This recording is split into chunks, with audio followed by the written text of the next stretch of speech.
De traité en traité, d'élargissement en élargissement, de renoncement en renoncement, l'Europe tend à se réduire à ce par quoi elle a commencé, un marché, un espace économique au service de la libre circulation des produits. Pourquoi refuser des droits universels aux citoyennes et aux citoyens de l'Europe lorsque les marchandises, les capitaux et les opérations financières bénéficient de protections qui leur confèrent un statut transnational ? Cette particulière mansuétude est coupable quand elle pousse les États à se condamner à l'impuissance face aux 1 000 milliards d'euros de fraude fiscale.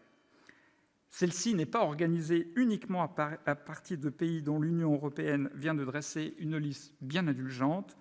Elle s'est installée au cœur de l'Europe et dresse les États les uns contre les autres dans une course au moins-disant fiscal qui met en danger leur budget et celui de l'Union. Par pragmatisme et comme un pari, l'Europe a été construite autour d'un projet libéral. Le ver s'est tranquillement installé dans le fruit et a tellement prospéré qu'il l'a dévoré presque complètement, ne laissant au peuple qu'un trognon indigeste de quotidiens toujours plus difficiles et les rêves d'une Europe dont l'économie servirait le progrès social. Sans conscience pleine de ce qui est en jeu, vous placez aujourd'hui vos espoirs dans un gouvernement économique de la zone euro qui se situerait au-dessus de celui des parlements. Ce projet porte en germe un nouvel affaiblissement des États-nations.